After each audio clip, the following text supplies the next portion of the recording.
बिस्मिल्लाहिर्रहमानिर्रहीम। अल्लाह के हुज़ूर दुआ है कि आप सब को अपनी आफ़ियत के साए में रखे, आप सब की जायज़ मुरादें अल्लाह ताला पूरी फ़रमाए।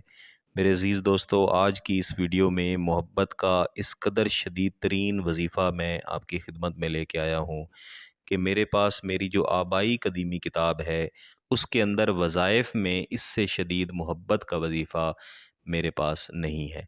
मेरा ये ज़ाती तौर पे आज़मूदा है, बार बार इस्तेमाल किया है, करवाया है, और महबूब के दिल में इस कदर मोहब्बत पैदा कर देता है कि चाहे सामने वाला आपका जानी दुश्मन ही क्यों ना हो, वो ख़ुद आके आपके सामने हाथ जोड़ के ना सिर्फ माफ़ी मांगता है बल्कि मोहब्बत का इजहार करता है।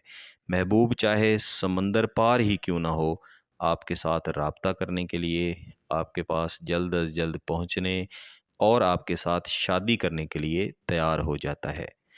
बुज़ुर्गों ने इस वजीफ़े को महबूब को कैद करने का वजीफ़ा भी बताया है। यानी जब आपने ये वजीफ़ा पढ़ना है तो आपने यही तसव्वुर रखना है कि आपका जो महबूब है आप उसको कैद कर रहे हैं, या आपका जो महबूब है आप उसको अपनी मुट्ठी के अंदर बंद कर रहे हैं।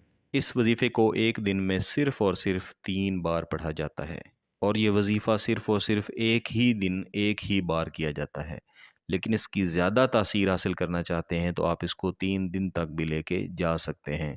लेकिन ऐसी सूरत में इसके असरात इतने शदीद हो सकते हैं कि महबूब के दिमाग पर इसका असर हो। इसलिए मेरा ये आपको मशवरा है कि जब आप ये वजीफ़ा करें तो सिर्फ़ एक बार करें, और उसके बाद 1 से 2 दिन सब्र करें, देखें, और उसके बाद फिर फ़ैसला करें कि आपने दोबारा ये वजीफ़ा करना है या नहीं करना। इंशाअल्लाह आपको दोबारा ये वजीफ़ा करने की ज़रूरत ही नहीं पड़ेगी। जैसा कि मैंने आपको बताया कि आपने दिन में 3 मुख्तलिफ़ औक़ात बनाने हैं। ज़्यादा बेहतर है कि फ़जर की नमाज़ के बाद, ज़ोहर की नमाज़ के बाद और उसके बाद मगरिब की नमाज़ के बाद ये वजीफ़ा करें। लेकिन आप अपनी मर्ज़ी के भी 3 औक़ात बना सकते हैं। एक वक्त से दूसरे वक्त के दरमियान कम अज़ कम 1 घंटे का फ़र्क ज़रूर रखें, और वजीफ़ा करने का जो वक्त है वो ज़वाल का वक्त हरगिज़ नहीं होना चाहिए। आपने पाक साफ़ बावुज़ू हो के किसी भी ऐसी जगह पे जाके खड़े होना है जहाँ पे कोई आपको डिस्टर्ब ना करे, जहाँ पे लोगों का गुज़र बसर ना हो। जब आप ये वजीफ़ा कर रहे हों तब आपको कोई मुखातिब ना करे। हाथ में तस्बीह पकड़ें, महबूब के घर की तरफ अपना चेहरा करें। अगर महबूब के घर का इल्म नहीं है तो फिर किबला रुख होके खड़े हो जाएं, और इसी तरह तस्बीह पकड़ के बेहतर है कि आंखें बंद करके महबूब का तसव्वुर करके ये आयत करीमा जो आपको अपनी स्क्रीन्स पर नज़र आ रही है, अव्वल व आखिर एक एक बार दुरूद इब्राहिमी पढ़ें, और उसके बाद 241 मरतबा आपने इसे पढ़ना है। इन्नहुम युकीदूना कैदा, इन्नहुम युकीदूना कैदा।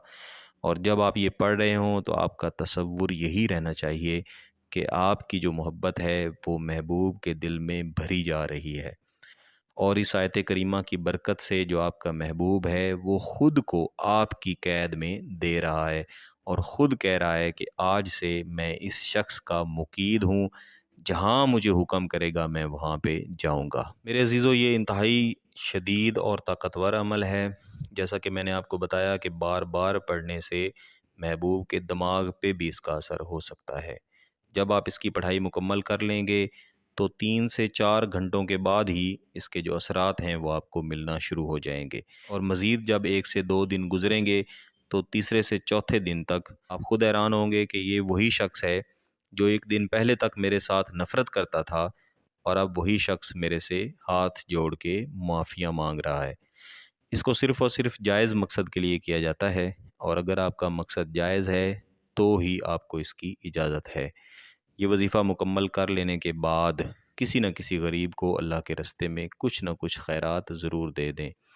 बुज़ुर्ग वैसे फ़रमाया करते थे कि बेहतर है कि खैरात इस सूरत में दें कि किसी मस्कीन को एक वक्त का खाना आप खिलाएं, या एक वक्त के खाने के बराबर जो रकम है वो उसको सदका के तौर पे दें। ऐसा सदका करने के कई फ़ायदे होते हैं, जिसमें से एक फ़ायदा ये है कि अगर वजीफ़े की कोई कमी बेशी रह गई हो तो वो अल्लाह ताला पूरी फरमा देते हैं। अगर आपको किसी बात की समझ ना आए तो मुझे व्हाट्सएप कर सकते हैं। आपसे रिक्वेस्ट है कि चैनल को सब्सक्राइब करके घंटी का बटन ज़रूर दबा दीजिएगा। बहुत बहुत शुक्रिया। अल्लाह हाफ़िज़।